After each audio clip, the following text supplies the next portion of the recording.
Une sœur m'a envoyé ce message. Salam Sayed, je suis une femme chiite. Euh, Son âge est entre 20 ans et 30 ans, je ne veux pas mentionner précisément. D'origine d'un pays que je ne peux pas préciser. Je travaille et je subviens à mes besoins financiers. Je souhaite épouser un homme comorien qui a accepté le chiisme après en avoir bien compris les principes. Il est pieux, respectueux et nous partageons les mêmes valeurs religieuses. Cependant, mes parents refusent ce mariage pour des raisons principalement racistes et communautaires. Et ils désapprouvent le fait qu'il soit d'une autre origine. Mon père s'oppose catégoriquement, même si cet homme est pieux et conforme aux critères religieux pour un mariage. Mon père préfère me voir marié à un sunnite de mon pays, de la même origine, qu'avec une autre origine. Je comprends que dans la jurisprudence chiite, le consentement du père est requis pour une fille vierge. Toutefois, je crois que mon père n'a pas de raison religieuse valable pour s'opposer à ce mariage. Il me semble qu'il agit de manière injuste. Je me demande si dans ce cas, il est possible pour moi de contracter ce mariage sans son consentement. Ma question est donc, étant donné que mon père refuse ce mariage pour des raisons non religieuses et discriminatoires et que cet homme remplit les conditions religieuses pour être un bon époux, puis-je me marier sans le consentement de mon père? Si oui, quelles sont les étapes à suivre selon les enseignements chiites? J'ai trouvé quelques sources sur Internet. Voici celle de l'Ayatollah Sistani. C'est la suite de son message. Il dit si une fille est empêchée par son père ou son grand-père paternel d'épouser quelqu'un qui est considéré comme approprié selon la loi islamique et la coutume et que leur empêchement est total et injustifié, alors il n'est pas nécessaire d'obtenir leur consentement pour se marier. Alors elle demande mon avis par rapport à ce sujet et l'avis des savants concernant un mariage sans l'autorisation du père. Avant de vous expliquer, maintenant je vous explique et je vous donne une réponse détaillée. J'ai déjà publié une vidéo, l'autorisation, mariage sans l'autorisation du père ou du tuteur. Cette vidéo se trouve déjà sur ma chaîne YouTube Le Chiisme, dans la playlist de la jurisprudence islamique. Mais maintenant aussi, je vous explique. Une fille qui veut se marier, est-ce qu'elle a besoin de l'autorisation de son père ou non? Il y a de différentes situations d'après les savants. Cette fille, est-ce qu'elle est vierge ou elle s'est déjà mariée une fois et elle s'est séparée? Donc, parfois, cette fille, elle est vierge, parfois, elle n'est pas vierge. Donc ça, c'est deux situations différentes. Une autre question, cette fille est assez mature, elle peut gérer sa vie. Ce que je rajoute au terme mature, ce sont des exemples. Une fille mature est qui? Une fille qui est assez sage, qui peut gérer sa propre vie. Soit elle travaille, soit elle ne travaille même pas, mais elle est mature. Elle est compétente de gérer une vie. Lorsque nous disons qu'une fille mature, ceci ne veut pas dire nécessairement qu'elle doit travailler pour être mature, ou actuellement, elle doit pouvoir de subvenir à ses besoins financiers. Non, peut-être cette fille ne travaille pas actuellement, n'a pas de travail, mais elle est mature. Mentalement et personnellement, elle est mature. Donc ça aussi, cette question rajoute deux situations encore différentes. Cette fille est mature ou cette fille n'est pas mature. Après, on a rajouté à l'histoire de la virginité une fille mature qui n'est pas vierge, une fille mature qui est vierge, une fille qui n'est pas mature, qui n'est pas vierge, une fille qui n'est pas mature, qui est vierge. 4 situations. Il y en a encore d'autres situations, il y a encore 3 autres situations.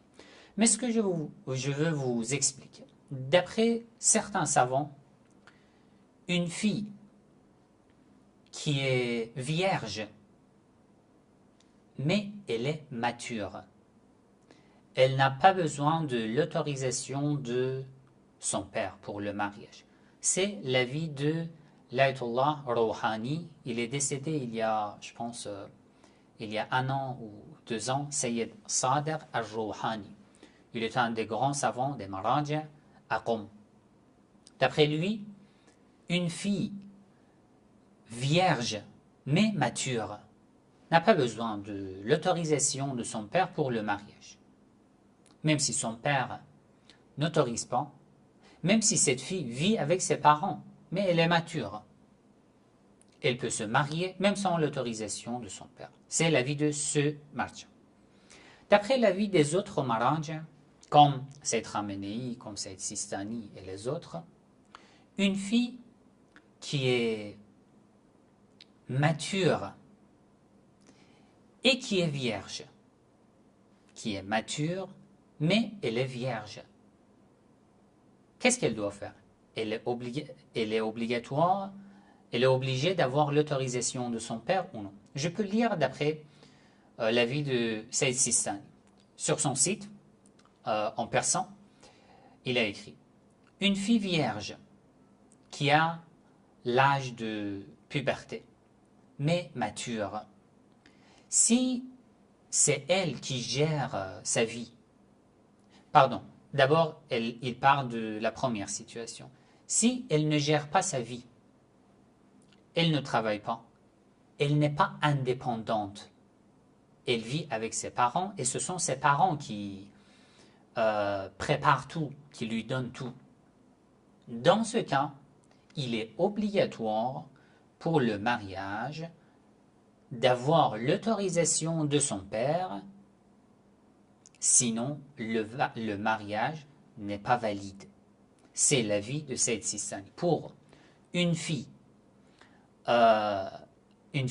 vierge qui n'est pas mature, une fille vierge qui n'est pas mature. Bon, une fille vierge qui n'est pas mature, d'après la plupart des savants, l'autorisation du père est obligatoire. Ça, il n'y a pas de désaccord, il n'y a pas de divergence, on met à côté. Une fille qui n'est pas vierge et qui n'est pas mature. D'accord? Ça, on met à côté. Il n'y a pas de question ici. Mais une fille vierge qui est mature. J'ai dit que d'après l'Ayatollah Rouhani, elle n'a pas besoin de l'autorisation de son père. D'après l'Ayatollah Sistani, d'après Sayyid Khamenei aussi c'est pareil, une fille vierge à l'âge de la puberté, qui est mature, si elle est indépendante en ce qui lui concerne la vie personnelle, elle peut gérer sa vie facilement. Et elle est indépendante. Pour son mariage, d'après une précaution obligatoire, elle a besoin de l'autorisation de son père. Une précaution obligatoire, j'ai plusieurs fois expliqué dans mes cours de fiqh islamique aussi j'ai expliqué. Une précaution obligatoire, ça veut dire quoi? Ça veut dire que moi, en tant que marja, dans ce sujet, je n'ai pas de fatwa. Je n'ai pas un avis explicite. Je n'ai pas trouvé une réponse à 100% rassurée. Donc, si tu veux me suivre, dans ce sujet, il est obligatoire d'être prudent. Ça, c'est une précaution obligatoire. Et de l'empêcher. Ça veut dire tu ne dois pas te marier sans autorisation de ton père. Il est obligatoire par précaution Dans ce genre de sujet, tu peux ne pas suivre ce marja parce qu'il n'a pas de fatwa. Tu peux choisir un autre marja qui a un avis différent, là où il y a une précaution obligatoire. C'est ça l'avis de Sayyid Sistani ainsi que l'avis de Sayyid Khamenei concernant une fille vierge mais mature. Ils disent que d'après une précaution obligatoire, il faut l'autorisation du père. Il y a d'autres marajas qui disent que non, ça c'est une fille mature, même si elle est vierge, elle n'a pas besoin de l'autorisation de son père. Ça c'est l'avis de ces deux marjas. Même avant, pendant les premiers siècles aussi, il y avait deux groupes de savants concernant ce sujet. Il y avait Cheikh al-Sadour, Cheikh al-Tousi ou al-Bahrani qui disaient que une fille vierge mais mature a besoin de l'autorisation de son père. Et de l'autre côté, Cheikh al-Mufid, Sayyid al-Murtada, al-Muhaqqiq al-Hilli et les autres savants disaient que non, une fille vierge et mature n'a pas besoin de l'autorisation de son père. Ça, c'est un sujet. Donc, d'après ce que vous avez écrit, vous êtes déjà mature et que vous êtes vierge. C'est l'avis des savants. D'accord? On met ça à côté.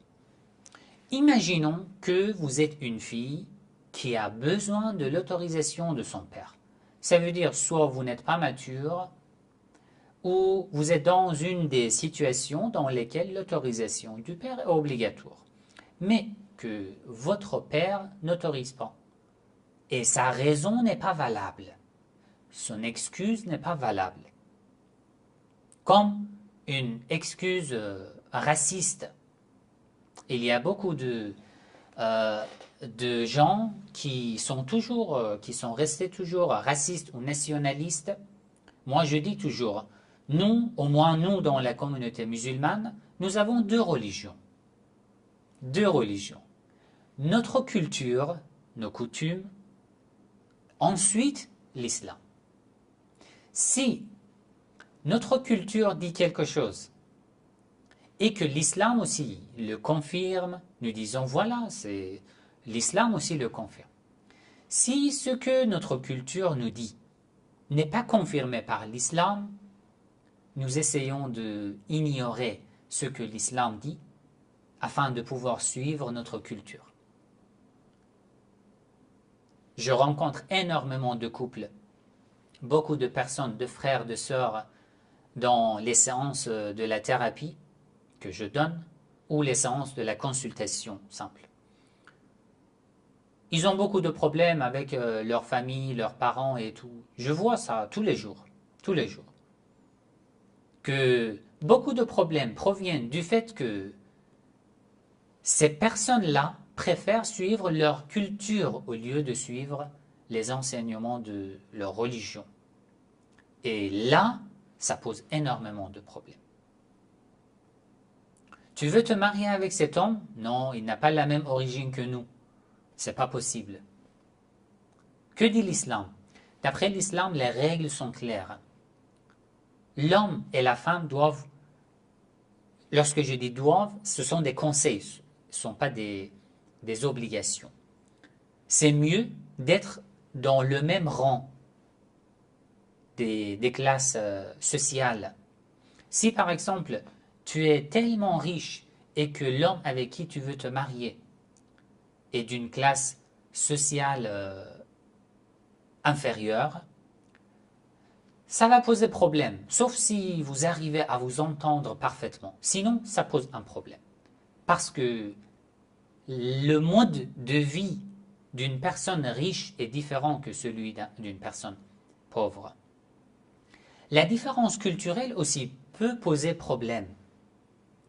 Par exemple, un homme iranien avec une fille d'un autre pays. Ça peut poser problème, sauf si vous arrivez à vous entendre, à vous dialoguer. Dans ce cas, ça ne pose pas problème. Un mariage interreligieux ou entre les branches chiites, sunnites, ça peut poser problème. Mais vous pouvez dialoguer, vous pouvez vérifier avant le mariage pour voir est-ce que vous arrivez à vous entendre, à rester flexible. Si vous arrivez à rester flexible, à entendre des critiques de différents avis, dans ce cas, ça peut marcher. Il n'y a pas de problème. Donc, le simple fait que l'homme avec qui tu veux te marier est d'une autre origine, ce n'est pas une raison valable pour laquelle ton père refuse ce mariage. Non, il y a énormément d'autres éléments. Dans notre religion, d'abord, il y a la piété, l'islam, la piété et la foi. Ensuite, la classe, le rang auquel vous appartenez et auquel lui, il appartient. C'est important. Si ils sont différents, vous devez en parler. Beaucoup. Ça pose problème. Par exemple, je suis d'une classe inférieure, la fille est d'une classe supérieure, elle est riche. Lorsqu'elle veut faire des loisirs, ces loisirs sont des loisirs tout à fait différents que les miens.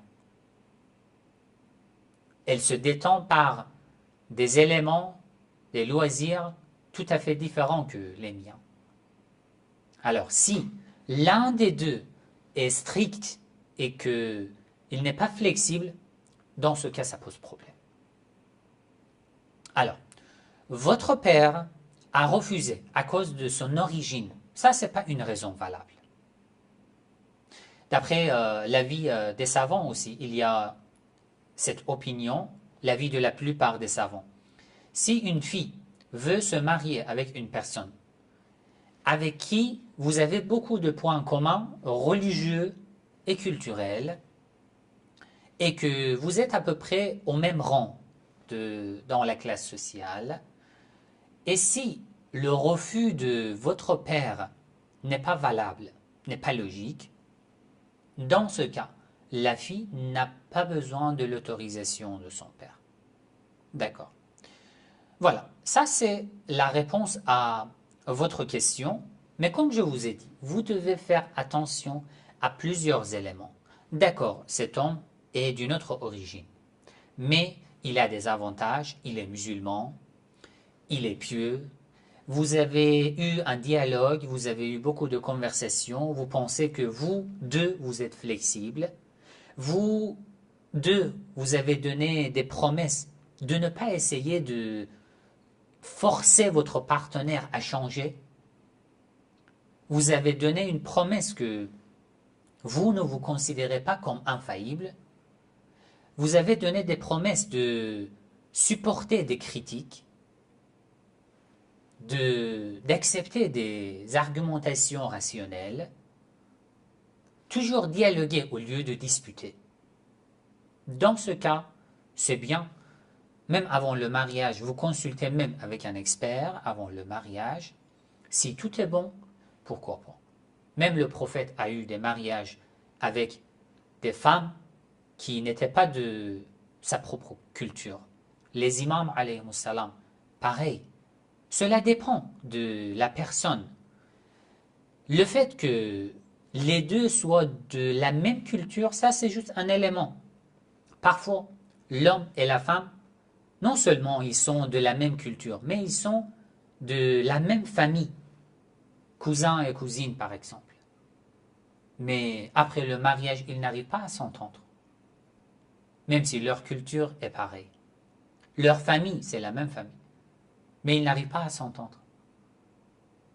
Et ils sont obligés de se séparer, de divorcer. Donc, ce qui est important, c'est des conversations avant le mariage. J'ai fait des vidéos. Quelles questions nous devons poser avant le mariage? Vous pouvez écouter ces questions, les poser à l'homme ou à la femme avec qui vous voulez vous marier.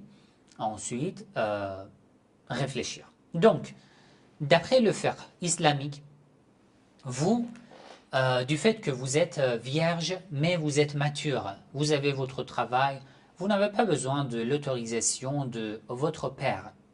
Mais je vous propose de vérifier encore plus l'homme que vous avez rencontré. Je vous propose de lui parler encore plus des points communs, des différences, surtout des questions dont j'ai parlé dans une vidéo particulière, dans la playlist de la thérapie de couple sur ma chaîne YouTube.